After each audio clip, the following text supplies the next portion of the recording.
జై శ్రీరామ్, అందరికీ నమస్కారం. వెల్కమ్ టు న్యూస్ అఖండ. నేను మీ కస్తూరి శ్రీధర్. అద్దిరిపోయి ఒక జబర్దస్త్ న్యూస్ తోటి వచ్చిన మళ్ళా గుడ్ న్యూస్. చూడండి ఎట్లుంటుందో, భలే ఉంటుంది సమ్మగా. ఇంకొంతమందికి అయితే ఎవరైతే మన దేశాన్ని వ్యతిరేకిస్తున్నారో, నరేంద్ర మోడీ గారిని కావచ్చు, లేకపోతే భారతీయ జనతా పార్టీని ఎవరైతే వ్యతిరేకిస్తూ ఉంటారో వాళ్ళకి మాత్రం చరం అంటుంది. అది వేరే విషయము. ఇంకొకటి, వాళ్ళు కళ్ళతో చూడలేకపోయినా కానీ చెవులు పెట్టి అయితే వినొచ్చు. చాలామంది వాగుతూ ఉంటారు కదా, మోడీ ఏం చేసినాడు, బీజేపీ ఏం చేస్తుందని చెప్పేసి. వాళ్ళకు ఇదొక సమాధానం కావచ్చు ఖచ్చితంగా. ఇంకా అసలు విషయానికి వస్తా. పారిశ్రామిక రంగం నిజానికి మన దేశంలో మోడీ ప్రభుత్వం వచ్చేంత వరకు కూడా పారిశ్రామిక రంగాన్ని పెద్దగా ఎవరు కూడా పట్టించుకున్న పాపానైతే పోలా. మన దేశంలో ఐటీ రంగం అభివృద్ధి చెందింది, కానీ పారిశ్రామిక రంగం మాత్రం పెద్దగా అభివృద్ధి చెందల. అసలు మన దేశంలో పారిశ్రామిక రంగాన్ని అభివృద్ధి చేయాలనే ఆలోచన కానీ విజన్ కానీ ఇంతకుముందట ఏ ప్రభుత్వానికి కూడా ఉండేదిలే. నిజానికి ప్రపంచంలో ఏ దేశమైతే పారిశ్రామిక రంగంలో అభివృద్ధి చెందుతుందో ఆ దేశం ఆర్థికంగా అభివృద్ధి చెందిన దేశంగా తయారవుతుంది. మీకు అర్థమవుతుందా నేనేం చెప్తున్నానో? ఎందుకంటే ఈ పారిశ్రామీకరణ ద్వారా ఆయా దేశాలు పెద్ద ఎత్తున లాభాల బాట పడతాయి.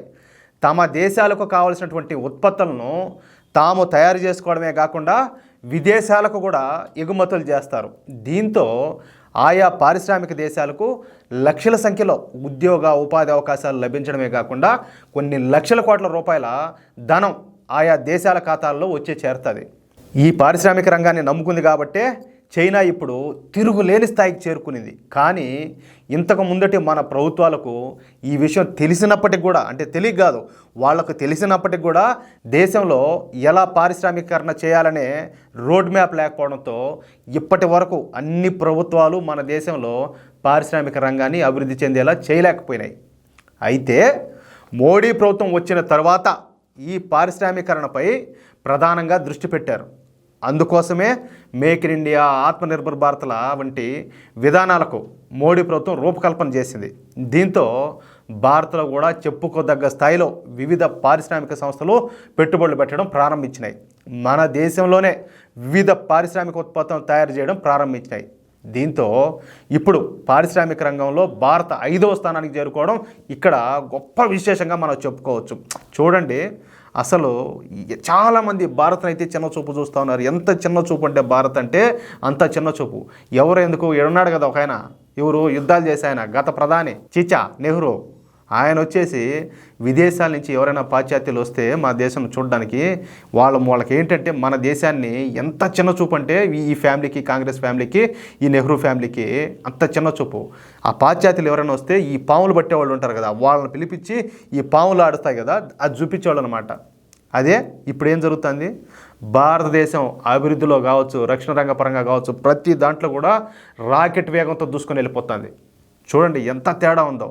అప్పటి ఈ కాంగ్రెస్ ఫ్యామిలీ కావచ్చు, అంటే నెహ్రూ కావచ్చు, ఇందిరా కావచ్చు, లేకపోతే రాజీవ్ కావచ్చు, ఈ మన్మోహన్, సోనియా వాళ్ళ ఆధ్వర్యంలో కావచ్చు, ఇప్పుడు కావచ్చు, ఎంత తేడా ఉందో మీరందరూ దయచేసి ఒక్కసారి మనసు పెట్టి మెదడు పెట్టి ఆలోచించండి, మీకే అర్థమైపోతుంది.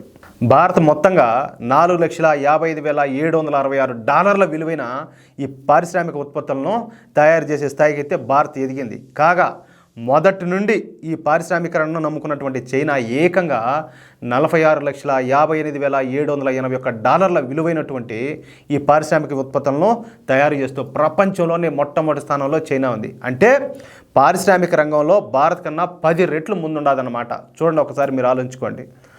ఇక అమెరికా చూడకపోతే $24,97,131 పారిశ్రామిక ఉత్పత్తులను తయారు చేస్తూ 2వ స్థానంలో ఉండగా, జర్మనీ వచ్చి $8,44,926 విలువైన పారిశ్రామిక ఉత్పత్తులను తయారు చేస్తూ 3వ స్థానంలో ఉంది. తరువాత 4వ స్థానంలో $8,18,397 పారిశ్రామిక ఉత్పత్తులతో జపాన్ వచ్చి 4వ స్థానంలో ఉంది. ఇక దక్షిణ కొరియా, ఇటలీ, ఫ్రాన్సు, బ్రిటన్ వంటి దేశాల్లో ఈ పారిశ్రామిక రంగంలో మన తరువాత స్థానాలకు పడిపోవడం ఇక్కడ గమనార్హం. ఏదైతేనేమి ఇప్పుడిప్పుడే భారత్ అయితే పారిశ్రామిక రంగంలో లేచి నిలబడి పరిగెత్తడం అయితే ప్రారంభించింది. అది కూడా ఇక్కడ సమర్థవంతమైన నాయకత్వం, ఒక స్థిరమైన ప్రభుత్వం ఉంది కాబట్టి 2030 నాటికి భారత్ ఈ పారిశ్రామిక రంగంలో మరింత అభివృద్ధిని సాధించి 3వ స్థానానికి చేరుకున్నదని చెప్పి విశ్లేషకులు అయితే అభిప్రాయపడుతూ ఉన్నారు. అయితే చైనా ఈ విషయంలో మనకన్నా 10 రెట్లు ముందున్నప్పటికీ కూడా రోజు రోజుకు చైనాలో తయారీ రంగం క్షీణిస్తూ వస్తుంది. మన గత వీడియోలో కూడా మనం చెప్పుకున్నాం. కాగా భారత్లో మాత్రం తయారీ రంగం ఎప్పటికప్పుడు వృద్ధి చెందుతూ ఉండడం ఇక్కడ మనం విశేషంగా చెప్పుకోవచ్చు. దీన్ని బట్టి అర్థం చేసుకోండి గత ప్రభుత్వాల పనితీరు ఎలా ఉంది, ప్రస్తుత ప్రభుత్వం అంటే భారతీయ జనతా పార్టీ ప్రభుత్వం నరేంద్ర మోడీ పరిపాలన అనేది ఎట్లా ఉందో మనం ఒక్కసారి ప్రతి ఒక్కరు కూడా ఆలోచించుకోవచ్చు. ఇది మనం ఎంత చెప్పినప్పటికీ కూడా మళ్ళీ కొంతమంది ఉంటారు, ఆ మోడీ ఏం చేస్తున్నాడు, బీజేపీ ఏం చేసింది, ఏం బీకింది అంటారు. అంటే వీళ్ళు అభిమానించే నాయకులు ఉన్నారు కదా, అంటే వాళ్ళకి వీళ్ళు తొత్తులు అనమాట, బానిసలాగా ఉంటారు. వాళ్ళు ఏమి చేయకపోయినా కూడా వాళ్ళదైతే మోయడం వీళ్ళు ఆపరు. వాళ్ళు ఏం చేశారనేది వీళ్ళు పట్టించుకోరు. ఎంత చేసినప్పటికీ కూడా ఏ వాళ్ళు మాత్రం ఏమీ చేయనట్టే వీళ్ళకి కనపడుతుంది. అదే ఎలా అంటే ఈ పచ్చ కామెరలు వచ్చిన వాళ్ళకి లోకం అంతా పచ్చగా కనపడుతుంది అంటారు కదా, అంటే వీళ్ళ బుద్ధిని బట్టి, అంటే వీళ్ళ హీనమైన బుద్ధిని బట్టి వీళ్ళ కళ్ళకి అందరూ అలాగే కనపడతారు. అది పరిస్థితి. అయితే ఈ వీడియోపై దయచేసి మీరందరూ కూడా ప్రతి ఒక్కరూ మీ అమూల్యమైన అభిప్రాయాలను కామెంట్ రూపంలో తెలియజేయాలని చెప్పి కోరుకుంటూ, అలాగే ఈ వీడియో నచ్చితే దయచేసి లైక్ చేయడంతో పాటు ప్రతి ఒక్కరు కూడా మీకు వీలైనంత మంది జాతీయవాదులకు మన జాతీయవాద గ్రూపులోనూ వీలైనంత వరకు ఈ వీడియోని షేర్ చేయాలని ప్రతి ఒక్కరిని కోరుకుంటా ఉన్నా. అలాగే ఇంతవరకు ఎవరైతే మన ఛానల్ సబ్స్క్రైబ్ చేసుకోకుండా ఉంటారో దయచేసి ప్రతి ఒక్కరు కూడా మన ఛానల్ సబ్స్క్రైబ్ చేసుకోవాలని మీ అందరినీ కూడా పదే పదే కోరుకుంటా ఉన్నా. జై శ్రీరామ్.